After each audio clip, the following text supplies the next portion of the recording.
দর্শক আলোচিত ঘটনার পেছনের ঘটনা এবং বিশ্লেষণ নিয়ে আমাদের নিয়মিত আয়োজন নিউজ বিজ 24 আপনাদের আমন্ত্রণ জানাচ্ছি। আমি শাহনাজ শারিয়ার। ইন্টারন্যাশনাল লিজিং এর বিনিয়োগকারীদের অর্থ ফেরাতে কোম্পানিকে দিয়েই হাইকোর্টে দেশে ফেরার আবেদন করেছেন প্রশান্ত কুমার হালদার। তবে হাইকোর্টের সাফ আদেশ, দেশে ফিরে আইনের হাতে যেতে হবে পিকে হালদারকে। তবে এমন অদ্ভুত আবেদনে পিকে হালদারের পক্ষ থেকে ইন্টারন্যাশনাল লিজিং চেয়েছে তার নিরাপদে দেশে ফেরার গ্যারান্টি। মাসুদুর রহমানের রিপোর্ট। প্রশান্ত কুমার হালদার, ব্যাংকপাড়ায় যিনি পরিচিত পিকে হালদার নামে, শুধু নিজ প্রতিষ্ঠান ইন্টারন্যাশনাল লিজিং থেকেই 1500 কোটি টাকা আত্মসাতের অভিযোগ আছে তার বিরুদ্ধে। গণমাধ্যমে একের পর এক অনিয়মের ফর্দ প্রকাশের পর থেকেই লাপাত্তা পিকে হালদার। বলা হচ্ছে তল্পিতল্পা গুটিয়ে কানাডায় পাড়ি জমিয়েছেন বেশ আগেই। এতদিন আড়ালে থাকলেও সোমবার হাইকোর্টে এক অদ্ভুত আবেদন নিয়ে আসে ইন্টারন্যাশনাল লিজিং। সেই আবেদনে বলা হয় দেশে ফিরতে চান পিকে হালদার, সেই সাথে চান নিরাপত্তাও। বিনিয়োগকারীদের অর্থ পরিশোধ করতেই তার এই উদ্যোগ বলে আবেদনে উল্লেখ করেন আলোচিত এই ব্যাংকার। উনি নিরাপদভাবে দেশে ফিরে আইনের হেফাজতে যেতে চায়। আদালত ডিপোজিটার্সদের স্বার্থ রক্ষা করতে চায়। ফাইন্যান্সিয়াল ইনস্টিটিউশন যেগুলি আর্থিক প্রতিষ্ঠানগুলি আছে যারা টাকা লগ্নি করে সেই টাকাটা সিকিউর করতে চায়। সেই সিকিউর করার জন্য আদালত হয়তো একটা ব্রড অ্যাসপেক্টে এই ধরনের একটা অ্যান্টিসিপেশন অর্ডার দিয়েছেন। হাইকোর্টের আদেশ, দেশে ফিরে আইনের হেফাজতে যেতে হবে পিকে হালদারকে। এরপর সিদ্ধান্ত নেওয়া হবে বিনিয়োগকারীদের অর্থ কিভাবে ফেরানো যাবে তা নিয়ে। আর এজন্য প্রথমেই হাইকোর্টকে জানাতে হবে কবে কোন বিমানে ফিরতে চান প্রশান্ত কুমার হালদার। বলতে হবে সে অমুক তারিখ অমুক ফ্লাইটে আসতে চায়, তার পার্টিকুলার ফ্লাইট নাম্বার, তার প্যাসেঞ্জার নাম্বার সব কিছু বলে দিতে হবে। বলে তাকে পার্টিকুলার্স বলতে হবে যে কোন দিন আসবে। এই কথা জানার পরে তখন যদি আদালতে মেনশন করে, আদালত একটা ডেট ফিক্স করে দিবে আদেশের জন্য। সেই দিনে আদালত ইন্টারন্যাশনাল লিজিং ফাইন্যান্সেসের উপস্থিতিতে অ্যাটর্নি জেনারেল অফিসকে শুনবে, দুর্নীতি দমন কমিশনকে শুনবে, তারপরে নেসেসারি আদেশ আদালত এটা দিবেন। পিপলস লিজিং সহ একাধিক প্রতিষ্ঠান থেকে প্রায় 3500 কোটি টাকা আত্মসাতের অভিযোগ রয়েছে পিকে হালদারের বিরুদ্ধে। মাসুদুর রহমান, চ্যানেল 24, ঢাকা। প্রশান্ত কুমার হালদারের দেশে ফেরার আবেদন নিয়ে কথা বলতে এই মুহূর্তে আমাদের সাথে যুক্ত হয়েছেন খুরশিদ আলম খান, আইনজীবী দুদক। জনাব খুরশিদ আলম খান, চ্যানেল 24 স্টুডিও থেকে আপনাকে স্বাগত জানাচ্ছি। ধন্যবাদ। প্রথমে আপনার কাছে যেটি জানতে চাচ্ছি যে পিকে হালদারের পক্ষ থেকে হঠাৎ করে এই আবেদন কেন করা হয়েছে দেশের সর্বোচ্চ আদালতে? দেখুন, পিকে হালদারের পক্ষ থেকে কোনো আবেদন করা হয়নি। হাইকোর্টে কোম্পানি বেঞ্চে পিকে হালদার একটি company international leasing financial service লিমিটেডের অবসায়নের জন্য কিছু বিনিয়োগকারী একটা দরখাস্ত করেছে কোম্পানি বেঞ্চে। তা ওই কোম্পানি বেঞ্চের মামলাটি চলমান অবস্থায় আজকে একটা অ্যাপ্লিকেশন তারা দিয়েছে ইন্টারন্যাশনাল লিজিং ফাইন্যান্সিং এবং হলো সার্ভিসেস। তারা বলতে চায় পিকে হালদার তাদের কাছে একটা অ্যাপ্লিকেশন দিয়ে দেশে ফিরতে চায় এবং দেশে ফিরে নিরাপদ আইনের আশ্রয় নিতে চায়। এবং সেই আবেদনটি ওই লিজিং কোম্পানির বোর্ড অফ ডাইরেক্টরস অ্যাপ্রুভ করেছে। সেই বোর্ড অফ ডাইরেক্টরসের অ্যাপ্রুভাল নিয়ে তারা হাইকোর্টে একটি সেই দরখাস্তটি একটা করেছে এবং সেই পিকে হালদারের দরখাস্ত যেটা লিজিং কোম্পানিকে দিয়েছে সেটা হাইকোর্টে তারা দৃষ্টি আকর্ষণ করেছে। হাইকোর্টে তারা বলেছেন যে পিকে হালদার আসতে চায়, কিন্তু তারা একটা নিশ্চয়তা চায় সেজন্য আইনের আশ্রয় লাভের অধিকারী হয়। সে নিজে ভীত, সে হয়তো ভয় পাচ্ছে যে কোনো কারণে, তাই সে যদি আসে সে হয়তো নিরাপত্তা পাবে না। হাইকোর্ট তার আইনজীবীর বক্তব্য শুনে একটি ছোট্ট আদেশ দিয়েছেন। হাইকোর্ট আদেশে বলেছেন যে বোর্ড অফ ডাইরেক্টরস, লিজিং কোম্পানির যে বোর্ড অফ ডাইরেক্টর, তারা যেন পিকে হালদারের সঙ্গে যোগাযোগ করে হাইকোর্টকে জানায় কখন পিকে হালদার আসতে চাচ্ছে, তার time, date, schedule, flight number, ticket, এই বিষয়ে কি ব্যাপার জানতে চাচ্ছি স্যার, যে তার লিজিং কোম্পানির মাধ্যমে সে দেশে ফেরার আবেদন করেছে, তো একজন পলাতক ব্যক্তি বা একজন আসামিকে এই ধরনের আবেদন করতে পারেন কিনা? না, দেখুন, অবশ্যই কোনো পলাতক ব্যক্তি হাইকোর্টে কোনো আবেদন করতে পারেন না। আপনার কথারই 100% কারেক্ট। এবং হাইকোর্ট ডিভিশন, অ্যাপিলেট ডিভিশনের স্বতঃসিদ্ধ ডিসিশন আছে, ফিউজিটিভ কোনো রিলিফ হাইকোর্টে পাবেন না, কোনো কোর্টেই পাবেন না, ইভেন কি ম্যাজিস্ট্রেট কোর্ট। কিন্তু সে আবেদনটি সে নিজে করেননি, হাইকোর্টে করেছেন তার কোম্পানির মাধ্যমে। এবং হাইকোর্ট তাকে আজকে যে আদেশটা আমরা পেয়েছি, সে আদেশে শুধু হাইকোর্ট এতটুকু বলছে যে তোমার কোম্পানি, তুমি তার সঙ্গে যোগাযোগ করো, সে কখন আসতে চায় আমাদেরকে জানাও। যদি তোমরা সেটা জানাও তাহলে অ্যাটর্নি জেনারেল অফিস এবং দুর্নীতি দমন কমিশনকে শুনে আইনগত যে আদেশ দেওয়ার সেটা আমরা দিব। পিকে হালদার নিজে কোনো আবেদন করেননি। পিকে হালদারের আবেদনটি লিজিং কোম্পানির হাইকোর্টের দৃষ্টি আকর্ষণ করছে সেই কোম্পানিটি। জি, বুঝতে পেরেছি।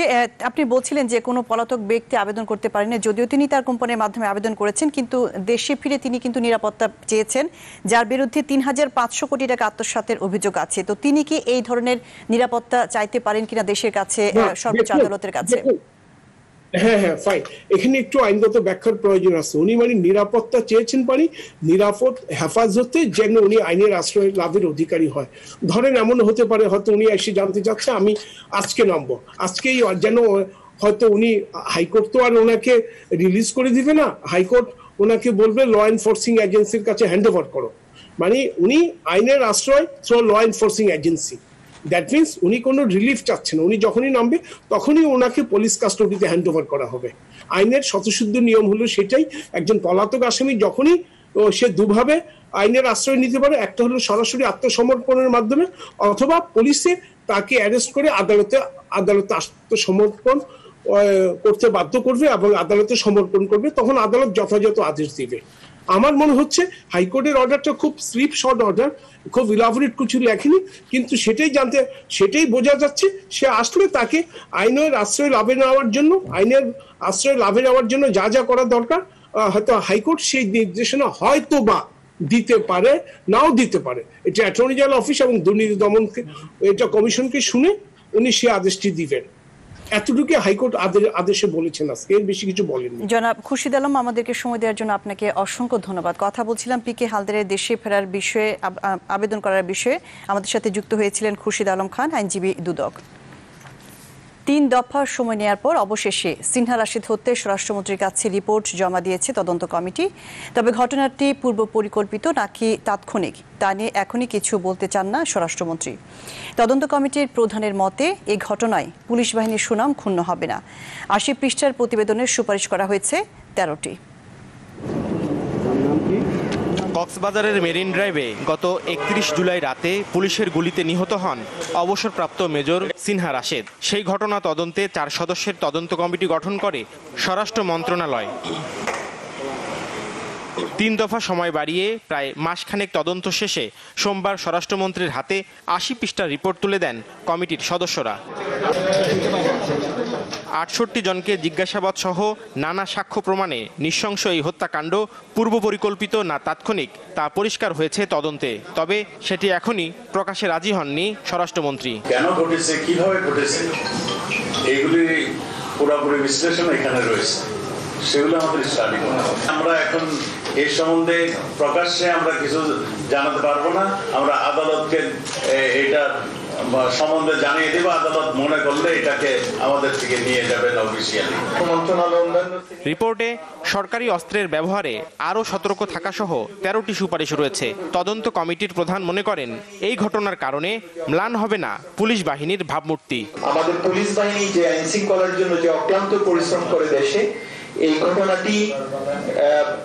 ঘটনাটি কোনোভাবে তাদের ভূমিকাকে ম্লান করবে না, কারণ আমরা দেখেছি তারা পরিশ্রম করে। আমরা চাইছি যে আমাদের মন্ত্রণালয় যেটি নির্দেশনা দিয়েছেন যে এটির উৎস কি, কারা কারা এই ঘটনার সাথে সংশ্লিষ্ট, সেরকম একটি সম্ভাব্য তালিকা করেছি।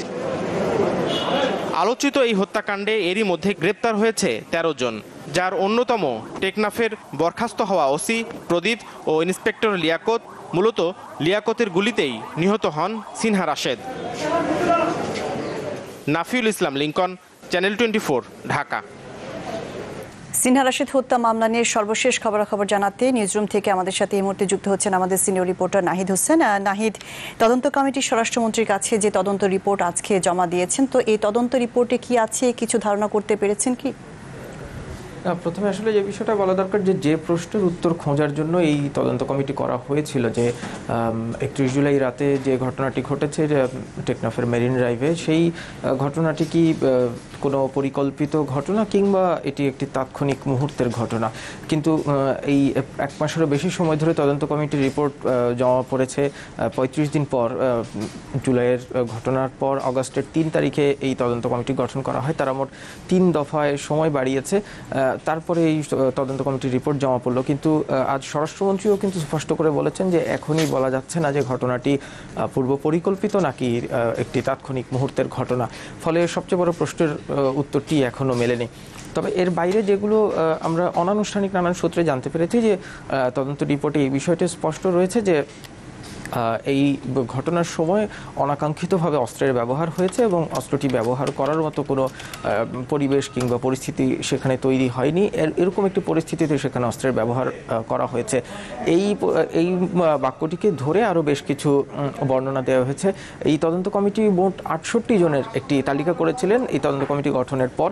সেই 68 জনের মধ্যে 67 জনের সাক্ষাৎকার হয়ে গিয়েছিল খুব দ্রুতই, তারা খুব দ্রুতই কাজ করেছেন। কিন্তু এই টেকনাফ থানার যে বরখাস্ত ওসি প্রদীপ, তিনি টানা 15 দিন রিমান্ডে ছিলেন র্যাবের হেফাজতে, ফলে তার সাক্ষাৎকার নিতে পারছিল না। সবশেষ সেপ্টেম্বরের 2 তারিখ তার সাক্ষাৎকার নিতে পেরেছে তদন্ত কমিটি এবং তারপরই খুব দ্রুততার সাথে তারা আজ এই তদন্ত রিপোর্ট জমা দিয়েছে। ফলে 80 পৃষ্ঠার এই তদন্ত রিপোর্ট আপনার কাছে আবার আসবো। এই মুহূর্তে আমরা যেতে যাচ্ছি শেখ হাসিনা প্লাস্টিক এবং বার্ন ইউনিট ইনস্টিটিউটে। সেখানে রয়েছেন আমাদের সহকর্মী, আমরা চলে যাচ্ছি সেখানে।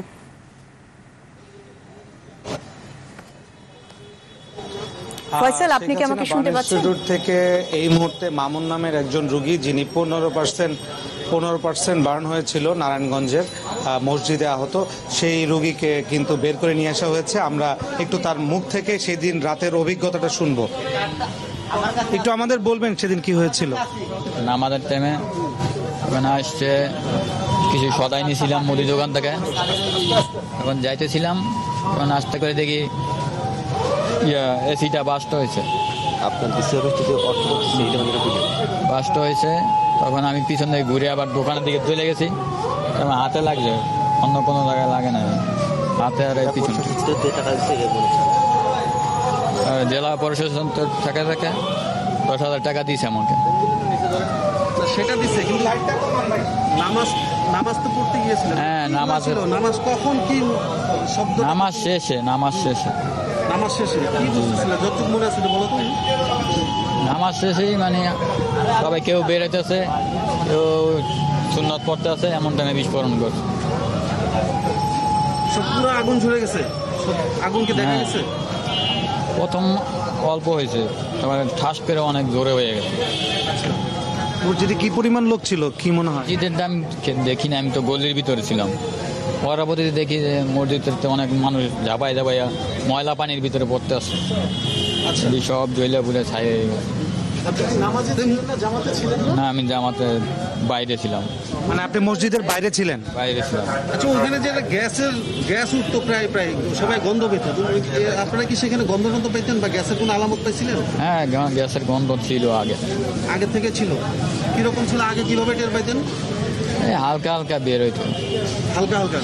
দর্শক, যেটা শুনলেন যে আসলে তিনি মসজিদের ভেতরে ছিল না, ঠিক মসজিদের বাইরেই ছিলেন এবং হঠাৎ করে প্রথমে ছোট একটি বিস্ফোরণ এবং পরবর্তীতে বড় একটি বিস্ফোরণ হয়েছে বলে তার মনে আছে এবং তারপরে কিন্তু তার আর কিছু মনে ছিল না। তিনি যেটা বললেন যে মসজিদ থেকে যারা মানে নামাজ পড়ছিলেন তারা দগ্ধ অবস্থায় বের হয়ে সামনের যে পানি ছিল সেই পানিতে কিন্তু তারা সবাই লাফ দিয়ে নামছিলেন এবং তাদের শরীরের যে ক্ষত সেটি নেভানোর চেষ্টা করছিলেন আগুন।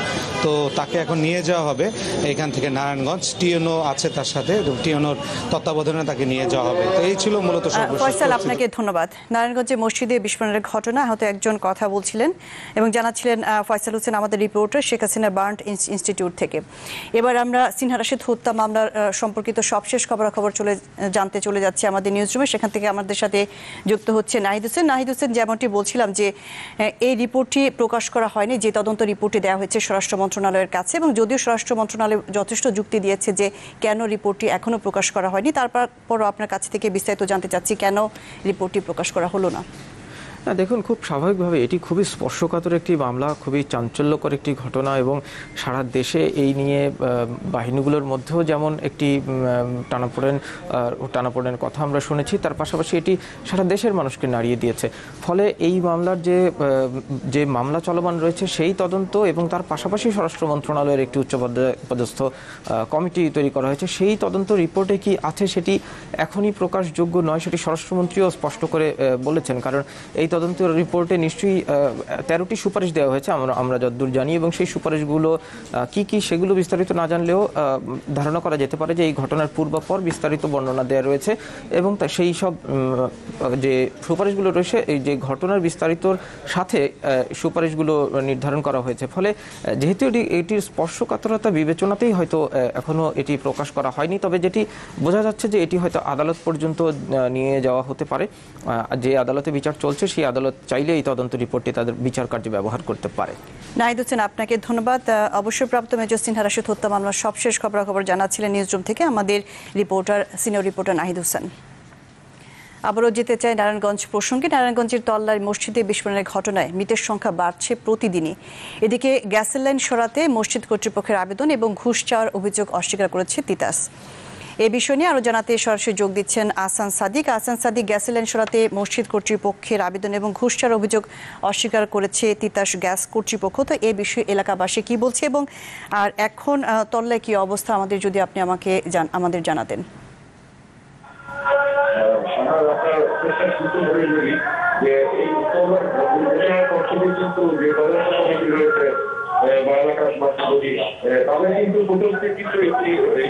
তারা দেখেছেন যে বলছেন যে আসলে গ্যাসের সংযোগের লিকেজের থেকে কিন্তু আসলে এই দুর্ঘটনাটি ঘটতে পারে বলে। তো আমরা যারা তাদের সাথে কথা বলেছিলাম, তারা আমাদেরকে কিন্তু আসলে জানিয়েছে যে মূলত গ্যাস লিকেজের ব্যাপারটিকে মাথায় রেখে কিন্তু তারা আসলে তাদের তদন্ত কার্যক্রম চালাচ্ছেন। এবং আপনি যেটি জিজ্ঞেস করছেন সেটি সূত্র ধরে যদি বলি, আসলে আজকে সকালে কিন্তু এই স্থানে তিতাসের যে গঠন কর্তৃপক্ষ রয়েছেন তারা কিন্তু এখানে ঘটনাস্থল পরিদর্শন করে গেছেন এবং কিছুর মধ্যে এই গ্যাস লিকেজের ব্যাপারটি তদন্তের জন্য গ্যাস লিকেজের ব্যাপারটি তদন্তের জন্য তারা এই মসজিদের যে আপনাকে যদি একটু শাহনাজ দেখাই যে তারা কিন্তু সকাল থেকে এখন পর্যন্ত কিন্তু 5টি পয়েন্টে খোরাখুরি করেছেন এবং সেখানে কিন্তু কিছুক্ষণ যদি বলি ঘন্টাখানেক আগে 2টি পাইপের ভিতরে কিন্তু লিকেজ পাওয়া গিয়েছে এবং এই 2টি পাইপের আমরা তিতাস কর্তৃপক্ষ জেনেছি এই 2টি পাইপের আসলে লিকেজের যেই পাইপ রয়েছে এগুলি আসলে পানির পাইপ না গ্যাসের পাইপ, তারা এটিকে অনুসন্ধান করে জানাবেন। আর যে ঘুষের ব্যাপারটি রয়েছে বা 50,000 টাকার ব্যাপার নেওয়ার ব্যাপারে এই ব্যাপারে তা প্রশ্ন করা হলে তিতাস কর্তৃপক্ষ আমাদেরকে জানিয়েছেন যে এই ধরনের কোনো নোটিশ বা এই ধরনের অভিযোগ তারা পাননি। আর যদি এই ধরনের তারা অভিযোগ পেয়ে থাকেন বা এই সাথে যদি কেউ জড়িত থাকে তাহলে তারা খতিয়ে দেখবেন। আর এই হচ্ছে আসলে এই নারায়ণগঞ্জের তলায় বাইতুল সালাত মসজিদের সর্বশেষ। আহসান সাদিক, আপনাকে ধন্যবাদ। নারায়ণগঞ্জের তলা থেকে সেখানকার সবশেষ খবরাখবর জানাচ্ছিলেন আহসান সাদিক। এর সাথে নিউজ 24 এ পর্যায়ে নিচ্ছি বিরতি, ফিরছি একটু পরে। আবার আমন্ত্রণ নিউজ 24-এ। দিনাজপুরের ঘোড়াঘাট উপজেলা নির্বাহী কর্মকর্তা ওয়াহিদা খানমের শারীরিক অবস্থার আরও কিছুটা উন্নতি হয়েছে, তবে তিনি এখনও আশঙ্কামুক্ত নন, একথা জানিয়েছেন চিকিৎসক। তার চিকিৎসায় গঠিত মেডিকেল বোর্ডের প্রধান ডাক্তার জাহেদ হোসেন দুপুরে জানিয়েছেন ওয়াহিদা খানমের জ্ঞান রয়েছে এবং সবাইকে চিনতে পারছেন। হামলার ঘটনায় করা মামলার প্রধান আসামি আসাদুল ইসলামকে হেফাজতে নিয়ে জিজ্ঞাসাবাদ শুরু করেছে ডিবি পুলিশ। জিজ্ঞাসাবাদের জন্য আটক করা হয়েছে গৃহকর্মী জোবাইদাকে। হামলা ব্যবহৃত পিপিই শার্ট এবং প্লাস্টিকের পাইপ জব্দ করেছে আইনশৃঙ্খলা বাহিনী। গত 2 সেপ্টেম্বর রাতে ইউএনও ওয়াহিদা খানমের সরকারি বাসভবনে ঢুকে তার উপর হামলা চালায় দুর্বৃত্তরা। ওনার শারীরিক অবস্থার উন্নতি অনেকখানি হয়েছে এবং সেই জন্য ওনাকে এখন আর আইসিইউতে রাখার বিশেষ প্রয়োজন নাই। আমরা এখন আইসিইউ থেকে ওনাকে শিফট করে স্টেপ ডাউন মানে বলা হচ্ছে এইচডিইউতে আমরা নিয়ে যাব। এই এইচডিইউতে কিন্তু সার্ভিসটা আইসিইউর মতোই হবে। ইউএনও ওয়াহিদা খানমের বাসায় হামলাকারী কয়জন ঢুকেছিল এ প্রশ্নের পরিষ্কার উত্তর মেলেনি এখনও। তবে মই বে টয়লেটের ভেন্টিলেটর দিয়ে ঢোকার বিষয়টি বাস্তবসম্মত নয়। বাইরে থেকে কেউ ভেতরে ঢোকার আরও সহজ পদ্ধতি মিলেছে চ্যানেল 24-এর ক্যামেরায়। সন্ধ্যের বাইরে নেই সেই রাতে ইউএনওর বাসভবনে দায়িত্ব পালনকারীরাও। এএসএম আলমগীরকে সাথে নিয়ে রাশেদ নিজামের রিপোর্ট। ক্যামেরাতে ছিলেন জাহাঙ্গীর আলম রতন। ঘোড়াঘাট উপজেলা নির্বাহী কর্মকর্তা ওয়াহিদা খানমের বাসভবনের আশেপাশে সিসি ক্যামেরা রয়েছে অন্তত 10টি। বাসায় ঢোকা বের হওয়া সহ সবকিছুই ধরা পড়ার কথা ক্যামেরার চোখে। কিন্তু হামলার রাতে শুধু বাসার ভেতরের সিসি ক্যামেরার ছবিতে দেখা যায় মই নিয়ে হাঁটাহাঁটি করছেন দুজন। বলা হয় দোতলা ইউনোর ব্যক্তিগত টয়লেট দিয়ে বাসায় ঢোকেন তারা। কিন্তু যে রুমে আক্রান্ত হয়েছেন ওয়াহিদা তার টয়লেটের সিটকিরি দেখা গেছে অক্ষত অবস্থায়। এমনকি তার কক্ষে আলমারি থেকে শুরু করে কোনো কিছুতেই নেই চুরি কিংবা তল্লাশির কোনো চিহ্ন।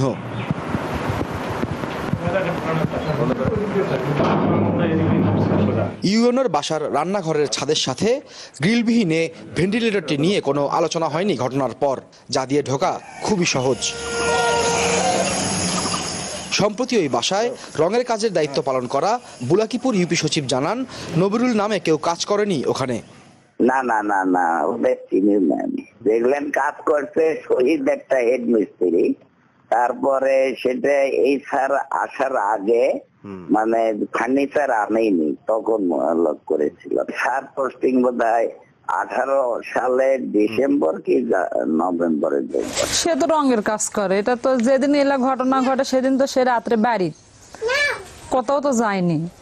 রাত্রে নয় বাইরে থাকলে নয় বুঝতাম যে এটা সম্ভব, কিন্তু তা তো রাত্রে বাড়িতেই।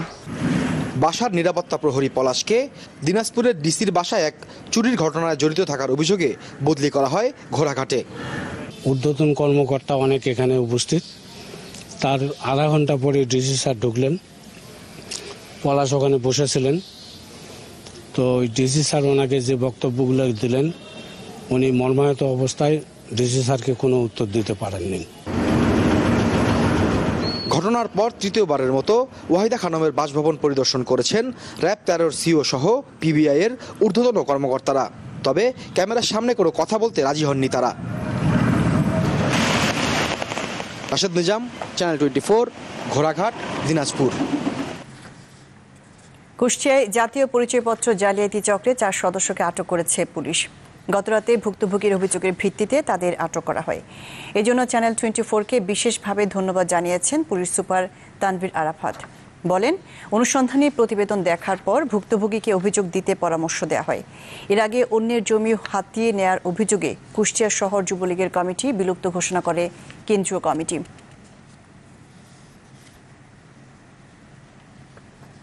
এ নিয়ে আরো জানাতে কুষ্টিয়া থেকে আমাদের সাথে যুক্ত হচ্ছেন শরীফ বিশ্বাস। শরীফ বিশ্বাস, চ্যানেল 24-এর অনুসন্ধানের তথ্য অনুযায়ী জালিয়াতি চক্রে যে 4 সদস্যকে আটক করেছে পুলিশ, তাদের সম্পর্কে কি কি তথ্য দিয়েছে পুলিশ এবং আটককৃত 4 জন তাদের পক্ষে কি বলছেন? শাহনাজ, আমি আসলে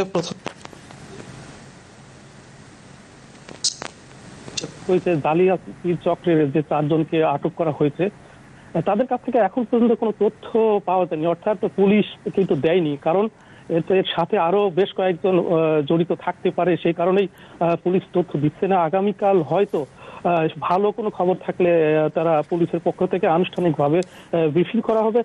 শাহনাজ, এই বিষয়টি আসলে আরেকটু জানিয়ে রাখা দরকার। সম্প্রতি আমরা যেটি জেনেছিলাম এবং আপনি প্রতিবেদনে বলছিলেন যে আসলে আমাদের চ্যানেল 24-এর কাছে একটি তথ্য আসে যে কুষ্টিয়া এনএস রোডের এম ওয়াদুদ নামের এক ব্যক্তি 100 কোটি টাকার সম্পত্তি জালিয়াতির মাধ্যমে, অর্থাৎ এনআইডি কার্ড জালিয়াতির মাধ্যমে একটি চক্র হাতিয়ে নিয়েছিল। এরই প্রেক্ষিতে চ্যানেল 24-এর সিনিয়র রিপোর্টার আহসান হিমেল তিনি কিন্তু অনুসন্ধানী একটা প্রতিবেদন কুষ্টিয়াতে এসে কিন্তু করেছিলেন। তারই প্রেক্ষিতে আমরা যেটি দেখলাম যে গতকাল এই প্রতিবেদন অর্থাৎ শুক্রবারে প্রচারিত হয়েছিল এবং গতকালকে আমরা সেটি দেখেছি কুষ্টিয়ার পুলিশ সুপারের নেতৃত্বে একটি বিশেষ টিম এই জালিয়াতি চক্রের সাথে যারা যারা জড়িত তাদের গ্রেপ্তারে কিন্তু অভিযান পরিচালনা করছেন। এবং তার আগের একটি তথ্য আপনাকে জানাতে চাই, এই বিষয়টা যখন চ্যানেল 24-এর যে অনুসন্ধানী প্রতিবেদন, এই প্রতিবেদনটি কিন্তু কুষ্টিয়া পুলিশ সুপার যখন দেখেন এবং সেটি কিন্তু গুরুত্ব সহকারে নিয়েছেন এবং তিনি যেটি বলেছেন যে ওই বাড়িতে অর্থাৎ ওয়াদুদের বাড়িতে গিয়েছেন এবং তাকে ডেকে পাঠিয়েছেন পুলিশ সুপার তানভীর আরাফাত এবং তাকে বলেছেন এই ধরনের ঘটনা তার অফিসে ডেকে নিয়ে কিন্তু ব্যবস্থার গ্রহণের অর্থাৎ যারা এই জালিয়াতি চক্রের সাথে জড়িত তাদের বিরুদ্ধে ব্যবস্থা গ্রহণের আশ্বাস দেন এবং আমরা তার ফলাফলও কিন্তু পেয়েছি এবং গত রাতভর কিন্তু পুলিশের পক্ষ থেকে অভিযান পরিচালিত হয়েছে, 4 জনকে আটক করা হয়েছে। এর সাথে যে বিশেষ করে এই ঘটনার সাথে আমরা দেখেছি সেই মিন্টু মোল্লা। শরীফ, আপনাকে ধন্যবাদ। জাতীয় পরিচয়পত্র জালিয়াতি চক্রে 4 সদস্যকে আটক করা নিয়ে কুষ্টিয়া থেকে আমাদের সাথে যুক্ত হয়েছিলেন শরীফ বিশ্বাস। বুড়িগঙ্গার তীরে নদী দখলের বিরুদ্ধে আবার শুরু হয়েছে উচ্ছেদ অভিযান। সকালে সদরঘাট থেকে শ্যামবাজার হয়ে উল্টিগঞ্জ পর্যন্ত সড়কে চলে এই অপসারণ। বিআইডব্লিউটিএ কর্তৃপক্ষ জানিয়েছে এই সড়কটি আর কাউকে দখল করতে দেয়া হবে না। এদিন ঢাকা উত্তর সিটিতেও ফুটপাত দখলের দায়ে চালানো হয় অভিযান। কয়েক মাসের বিরতি দিয়ে আবার শুরু বিআইডব্লিউটিএর উচ্ছেদ অভিযান। সকাল 11টায় সদরঘাট থেকে শুরু হয় এই অপসারণ কাজ। বুড়িগঙ্গা লাগোয়া শ্যামবাজার মিলব্যারাক সড়কের উল্টিগঞ্জ পর্যন্ত চলে এই অভিযান। মিনিমাম 2 ঘন্টা লাগবে এই 2 কিলোমিটার রাস্তা পাড়ি দিতে, সেই একটা পরিস্থিতির সৃষ্টি হয়েছে। তো আমরা এই চোর পুলিশ খেলার থেকে আমরা এই দীর্ঘদিন চলতে দিতে পারি না। এ কারণে আমরা একটি নিবিড় একেবারে একটি সাঁড়াশি অভিযান পরিচালনা করছি বিজ্ঞ ম্যাজিস্ট্রেটের নেতৃত্বে। এ সময় রাস্তার উপর থাকা দোকানের ছাউনি বাড়তি অংশ গুড়িয়ে দেওয়া হয়। রাস্তার উপর কাঠ রাখার দায়ে তা নিলামে বিক্রি করে দেন উপস্থিত নির্বাহী ম্যাজিস্ট্রেট। সরকারি কাজে বাধা দেওয়ার অভিযোগে আটক করা হয় একজনকে। আমাদের সীমানা পিলার স্থাপনে যে সমস্ত স্থাপনার সম্পূর্ণ নয় কিছু অংশ পড়েছে, আমরা সেগুলো আজকে উচ্ছেদ বা ভেঙে দিচ্ছি। এছাড়া রাস্তাতে অবৈধ যে সমস্ত মালামাল বা অন্যান্য সামগ্রী রাখা আছে এগুলো আমরা জব্দপূর্বক বিধিমূলক ব্যবস্থা নেব। নদী তীরের বাইরে শহরের মধ্যেও অভিযান হয়েছে এদিন। রাস্তার মধ্যে কেন? এই রাস্তার মধ্যে কেন? তোমাদের এত সুন্দর ভিতরে জায়গা নাই তোমাদের? ঢাকা উত্তর সিটির বিভিন্ন এলাকায় অবৈধভাবে ফুটপাত ও রাস্তা দখল করে নির্মাণ সামগ্রী রাখার অপরাধে একাধিক ভবন নির্মাণকারী প্রতিষ্ঠানকে জরিমানা ও মালামাল জব্দ করে নিলামে বিক্রি করে দেওয়া হয়। যেখানে যেই অবস্থায় রড, সিমেন্ট, বালি যা কিছু থাকবে আমাদের বাংলাদেশ আইন অনুযায়ী এগুলো নিলামে হয়ে যাবে। এদিন উত্তর সিটির 10টি অঞ্চলে 13,08,000 টাকার পণ্য নিলামে বিক্রি করে দেওয়া হয়। মোট নিলাম হয় 32টি। নগদ জরিমানা করা হয় 6.5 লাখ টাকার মতো। শফিকুল ইসলাম সবুজ, চ্যানেল 24, ঢাকা। এদিকে ভ্রাম্যমাণ আদালতের অভিযানের প্রতিবাদে দিনভর আড়ত এবং দোকান বন্ধ রেখে বিক্ষোভ করেছেন চট্টগ্রামের খাতুনগঞ্জের ব্যবসায়ীরা। তাদের অভিযোগ, আমদানিকারকদের বেঁধে দেওয়া দামে পণ্য বিক্রি করলেও জরিমানা করা হচ্ছে তাদের। এ বিষয়ের সমাধান না হলে কঠোর আন্দোলনের হুঁশিয়ারি দিয়েছেন ব্যবসায়ীরা। আড়ত ও দোকান বন্ধ রেখে রাস্তায় খাতুনগঞ্জের ব্যবসায়ীরা। রোববার দেশের বড়ই পাইকারি বাজারে অভিযান চালায় ভ্রাম্যমাণ আদালত। এতে পেঁয়াজ সহ বিভিন্ন পণ্যের দামে অসঙ্গতির কারণে জরিমানা করা হয় কয়েকজনকে। সেই ঘটনার জেরে এই অঘোষিত ধর্মঘট, যাতে অচল হয়ে পড়ে পণ্য বেচা কেনা। তো বন্যা হওয়ার কারণে এই সাউথে মাল নষ্ট হয়ে গেছে, ওই কারণে 2-1 টাকা বাড়ছে। কারণ বাড়ছে এইটার প্রভাব এখানে বাংলাদেশে বাড়ছে। কারণ আমরা এখানে ব্যবসা করতে বসছি, মানসম্মানের সহিত ব্যবসা করতে চাই। প্রশাসন আসে আমাদেরকে চোর সাব্যস্ত করবে, অবৈধ ব্যবসায়ী সাব্যস্ত করবে, এগুলো থেকে আমরা মুক্তি চাই। ব্যবসায়ীরা বলছেন, এমনিতেই করোনার কারণে গত 5 মাস ধরে ব্যবসায় মন্দা অবস্থা, তার উপর প্রশাসনের এমন কঠোর অবস্থানে পথে বসার জোগাড় তাদের। প্রশাসন মনিটরিং করুক, আমাদের সাধুবাদ জানাবো, কিন্তু জরিমানার প্রতিবাদে আমরা আজকে রাস্তায় নামতে বসে। যেভাবে গণহারে ব্যবসায়ীদেরকে জরিমানা করা হয়েছে, এটা ন্যায়সঙ্গত না। তো এটা নিয়ে আমাদের প্রয়োজন, আমরা জেলা প্রশাসক মহোদয়ের সাথে আমরা বসে এটা একটা আমরা সিদ্ধান্ত নেব। তবে ব্যবসার নামে ক্রেতাদের জিম্মি করে অতিরিক্ত মুনাফা করতে দেয়া হবে না বলে জানিয়ে জেলা প্রশাসক বলছেন, যৌক্তিক কোনো দাবি থাকলে সেটি বিবেচনা করবে প্রশাসন। যে যারা চালান দেখাতে পারে নাই এবং কি মূল্যে তারা পেঁয়াজটা কিনেছে, কত দামে কিনেছে, এই সকল রেকর্ড তাদের কাছে ছিল না, যার কারণে জরিমানাটা হয়েছে, যেটা সম্পূর্ণ যৌক্তিক ছিল। তো সেটা নিয়ে যদি কেউ অযৌক্তিক ভাবে কেউ যদি আন্দোলন করে বা বিদ্রোহ করে, সেক্ষেত্রে তাদের আসতে হবে, কি কারণে তারা আন্দোলনটা করছে সেটা যদি আমাদের নজরে আসে তাহলে সেক্ষেত্রে আমরা ব্যবস্থা নিব। খাতুনগঞ্জ চাকতাইয়ে সব মিলে ব্যবসা প্রতিষ্ঠান আছে 5,000-এর বেশি। ইমদাদুল হক, চ্যানেল 24, চট্টগ্রাম। নিউজ বিউজ 24 এ পর্যায়ে নিচ্ছে আরেকটি বিরতি, ফিরছি একটু পরে। আবার আমন্ত্রণ জানাচ্ছি নিউজ বিউজ 24-এ। করোনায় দেশে প্রথম মৃত্যুর মাস 6 পেরোলেও এ নিয়ে কোনো পর্যালোচনা নেই স্বাস্থ্য অধিদপ্তরের কাছে। কোন পরিস্থিতিতে রোগীদের মৃত্যু হয়েছে তা নিয়েও নেই কোনো পরিসংখ্যান। স্বাস্থ্য অধিদপ্তরের নির্লিপ্ততায় প্রশ্ন তুলেছেন বিশেষজ্ঞরা। তাদের পরামর্শ, মৃত্যুর কারণ পর্যালোচনা করে সে অনুযায়ী চিকিৎসা ব্যবস্থা ঢেলে সাজালে প্রাণহানি কমিয়ে আনা সম্ভব। আরও জানাচ্ছেন জিনিয়া কবির সূচনা। করোনার 6 মাসে বিশ্বের অন্যান্য দেশের সংক্রমণ কিংবা মৃত্যুর হার নিচের দিকে হলেও বাংলাদেশের ছবিটা উল্টো। বিশ্ব স্বাস্থ্য সংস্থা ও চীন তাদের যৌথ মিশন সুপারিশে বলেছিল, করোনায় মৃত্যুর কারণগুলো চিহ্নিত করে চিকিৎসা ব্যবস্থা ঢেলে সাজানোই করোনার বিরুদ্ধে যুদ্ধের অন্যতম অস্ত্র। কিন্তু বাংলাদেশ এখনও এই গাইডলাইন অনুসরণ করতে পারেনি। আর তাই এতটা সময় পেরিয়ে যাওয়ার পরেও সংক্রমণ এবং মৃত্যুর হার নিয়ে ধোঁয়াশা কাটছে না। এই ধোঁয়াশাগুলো কাটাতেই নিজেদের উদ্যোগে রাজধানীর মুগদা মেডিকেল কলেজ হাসপাতালের মেডিসিন বিভাগ 202টি মৃত্যু পর্যালোচনা করেছে। সেখানে দেখা যায় 60% বেশি রোগী হাসপাতালে আসে খুবই ঝুঁকিপূর্ণ অবস্থায়, ফলে তাদের মৃত্যু হয়। হাইপারটেনশন, ডায়াবেটিক ও কিডনি রোগীদের মাঝেও মৃত্যুর হার সবচেয়ে বেশি। মৃতদের মাঝে একটা বড় অংশকে আইসিইউ সাপোর্ট না দেওয়া যাওয়ায় তাদের মৃত্যু হয়েছে। পর্যালোচনায় দেখা যায় নারীদের মধ্যে 51 থেকে 60 বছর বয়সীদের মৃত্যুর হার বেশি দেখা যাচ্ছে, আর পুরুষদের ক্ষেত্রে তা 61 থেকে 70 বছর। এই পর্যবেক্ষণের ভিত্তিতে নানা পদক্ষেপ নেওয়ার ফলাফলও পাওয়া গেছে হাতে নাতে। জুন মাসে 647 জন ভর্তি হওয়া রোগীর মধ্যে মারা যান 78 জন, আর আগস্ট মাসে 494 জন ভর্তি হওয়া রোগীর মাঝে মারা যান 65 জন। সারা পৃথিবীতেই প্রকাশ করা আছে যে রোগীগুলি যে মারা গেছে কারণ কি। কাজে এই প্রোটোকল হয়তোবা সবাই আছে, সবাই এটা ফলো করছে, সবাই তো চেষ্টা করবে আসলে মর্টালিটি কমাতে, না সবাই চেষ্টা করবে। কাজে আমার ধারণা কাজ বোধহয় কম বেশি সবাই করছে, কারোটা এখনো প্রকাশ হয়েছে, কারোটা হয়তো প্রকাশ হয়নি। করোনায় মৃত্যু পর্যালোচনার এমন একটি গবেষণা প্রকল্প নীতিগত অনুমোদনের জন্য বাংলাদেশ মেডিকেল রিসার্চ কাউন্সিলে 17 আগস্ট জমা দিয়েছিল পাবলিক হেলথ অ্যাডভাইজারি কমিটি। তবে সেটি এতদিনেও আলোর মুখ দেখেনি। বিএমআরসিতে একটা প্রপোজাল পাঠিয়েছেন, সেই প্রপোজালটা তাদের কাছ থেকে পাস হতে হবে এবং বিএমআরসি তারা ইথিক্যাল রিভিউ করেন। ইথিক্যালি সেটার একটা পারমিশনের প্রয়োজন আছে। এইটা রিভিউ করার পরে আমাদের সেই কমিটিকে অনুমোদন দিবেন। আমাদের স্বাস্থ্য অধিদপ্তর থেকে এটাকে ত্বরান্বিত করার জন্য আমরা প্রচেষ্টা নিয়েছি। বাংলাদেশে ডেথ রিভিউ করলেই যে মৃত্যুর কারণ আমরা জানবো নট নেসেসারিলি, সারা ওয়ার্ল্ডেই তো ডেথটা হচ্ছে এবং সবাই কিন্তু কারণটা খুঁজে বের করছে কেন হচ্ছে। সুতরাং কিছু কিছু কারণ তো স্বতঃসিদ্ধ, এটা নতুন করে আবিষ্কার করবার যে খুব সুযোগ আছে সেটা কিন্তু নয়। স্বাস্থ্য মন্ত্রণালয়ের এমন নির্লিপ্ততার সমালোচনা করছেন বিশেষজ্ঞরা, আর এ কারণেই হাসপাতাল ভিত্তিক মৃত্যু পর্যালোচনা করে সেই তথ্য কাজে লাগানোর পরামর্শ তাদের।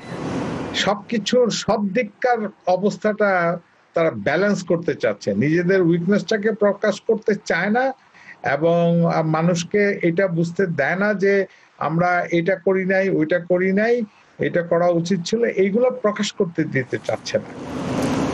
জিনিয়া কবির সূচনা, চ্যানেল 24, ঢাকা। জানিয়ে দিতে চাই আজকে দেশের করোনা আপডেট। দেশে করোনায় মারা গেছেন আরও 37 জন, এর মধ্যে পুরুষ 30 জন এবং বাকি 7 জন নারী। জাতীয় প্রাণহানি দাঁড়িয়েছে 4,516 জনে।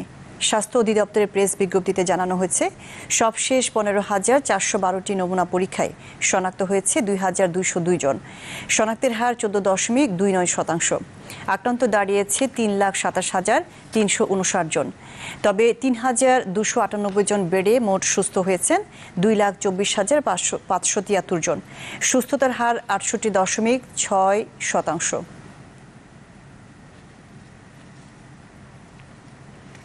ক্রিকেট বোর্ডের ব্যবস্থাপনায় চলছে ব্যক্তিগতভাবে অনুশীলনরত ক্রিকেটারদের করোনা পরীক্ষা। অংশ নিয়েছেন মুশফিক মাহমুদুল্লাহ সহ শীর্ষ ক্রিকেটাররা। ক্রিকেটারদের বাসায় গিয়ে নমুনা সংগ্রহ করেছেন স্বাস্থ্যকর্মীরা। মঙ্গলবার পর্যন্ত চলবে এই কার্যক্রম। 19 জুলাই বিসিবির উদ্যোগে ব্যক্তিগত অনুশীলনে ফেরেন শীর্ষ ক্রিকেটাররা। ঢাকা সহ 5 ভেন্যুতে চলছিল নিয়মিত অনুশীলন। তবে এই মাসের শুরুতে মিরপুরে ক্রিকেটারদের সাথে কাজ করা স্থানীয় ট্রেনার কোভিড পজিটিভ হওয়ায় 8 সেপ্টেম্বর পর্যন্ত অনুশীলন বন্ধ রাখার সিদ্ধান্ত নিয়েছে বিসিবি। পূর্ব পরিকল্পনায় না থাকলেও বাড়তি সতর্কতা হিসেবে অনুশীলনে ফেরা সব ক্রিকেটারের কোভিড পরীক্ষার সিদ্ধান্ত নেওয়া হয়েছে।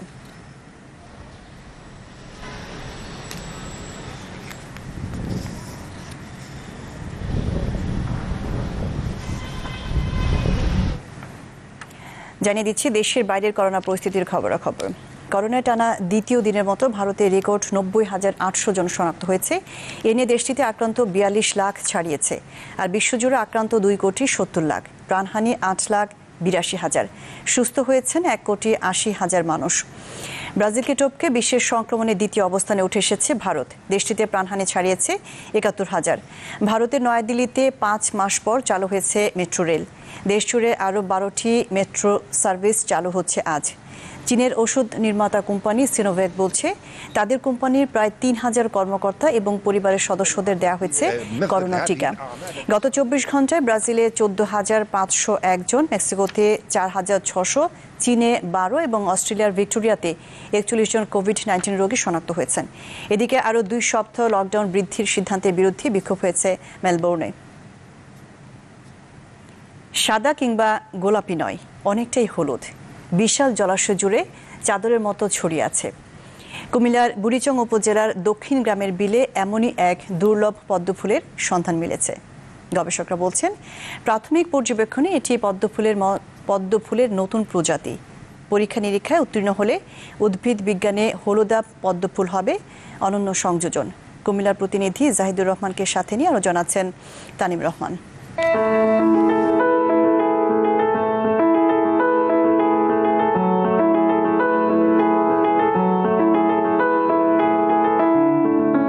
এজন্য পদ্ম ফুলের রং বদলের গল্প। কুমিল্লার প্রকৃতিতে শোভা ছড়াচ্ছে হলুদাভ জাতের এই পদ্ম ফুল। নতুন জাতের এমন পদ্ম ফুটেছে বুড়িচং উপজেলার দক্ষিণ গ্রামে 2 বর্গ কিলোমিটার জলাশয় জুড়ে। রাঙানো আকাশ, তার নিচে ছড়িয়ে থাকা অসংখ্য পদ্ম পাপড়ি উকি দিচ্ছে সবুজ পাতার ফাঁকে ফাঁকে। শুভ্র একটা রূপ নিয়ে ধরা দিয়েছে গ্রামের যে অনাবিল সৌন্দর্য। আর এই পদ্মবিল এত সুন্দর, মানে ভাবা যায় না। এই প্রথমবার আমি দেখতে পেলাম হালকা হলুদাভ রঙের পদ্মফুল, যা আগে কখনো দেখিনি। বিশ্বের অনেক স্থানে 2 প্রজাতির পদ্মফুল জন্মে, এশিয়ান বা ইন্ডিয়ান ও আমেরিকান বা ইয়েলো লোটাস। কুমিল্লার এই পদ্ম এর কোনোটি নয়। গবেষকদের ধারণা এটি সম্পূর্ণ নতুন জাতের, যা স্বীকৃতি নিয়ে চলছে গভীর পর্যবেক্ষণ ও গবেষণা। সাধারণত যে পদ্ম আমরা দেখতে অভ্যস্ত, সেই পদ্মের পাপড়ির সংখ্যা কিন্তু আসলে 20টার মতো হয়, কিন্তু এই নতুন যে পদ্মটা আমরা আসলে দেখছি তাতে আসলে 60-এর উপরে, 50 থেকে 60-এর উপরে এর পাপড়ির সংখ্যা। যে সমস্ত পদ্ম পাওয়া যায় আমাদের জলাশয়ে, তার থেকে যদি আলাদা হয় তাহলে নিঃসন্দেহে এটাকে আমরা আসলে এস্টাবলিশ করতে চাই, আমরা প্রতিষ্ঠিত করতে চাই এটা একটা নতুন ধরনের প্রজাতি হতে পারে। দুর্লভ জাতের পদ্ম ফুল নিয়ে গবেষণার আগ্রহ দেখিয়েছে যুক্তরাষ্ট্রের হার্ভার্ড বিশ্ববিদ্যালয়ও। গত 5-6 বছরে হলুদ পদ্মের সন্ধান একমাত্র আমেরিকাতে আছে আর কি, আর এসাথে কোথাও নেই এখনো। তো অ্যাপারেন্টলি এটা নতুন মনে হচ্ছে আমাদের কাছে আর কি, এখনো চূড়ান্ত সিদ্ধান্তের সময় হয়নি। কারণ হার্ভার্ড ইউনিভার্সিটিতে প্রফেসর গান্ধীকে ম্যাটেরিয়াল পাঠানো হয়েছে, কিউ গার্ডেনে পাঠানো হয়েছে আর কি। তারা আরও স্যাম্পল যেগুলো স্যাম্পল আরও প্রসেস করেছে পাঠাবো। মিন টাইম তারা ডিএনএ অ্যাসোসিয়েশন করবে, ক্রোমোজোম নাম্বার দেবে রুট থেকে আর কি। আমার মনে হয় যে এবছর নাগাদ আমরা হয়তো একটা রেজাল্ট আসতে পারি। গত বছর সেপ্টেম্বরে সন্ধান মেলে হলুদাভ জাতের পদ্ম ফুলের। গবেষণার ফল ভালো হলে দেশের জন্য এটি হবে বড় অর্জন। তাই জায়গাটিতে পর্যটক ও জনসাধারণের যাতায়াত না করার আহ্বান গবেষকদের। তানিম রহমান, চ্যানেল 24। এই ছিল আজকে নিউজ বিজ 24। এতক্ষণ সাথে থাকার জন্য ধন্যবাদ সবাইকে।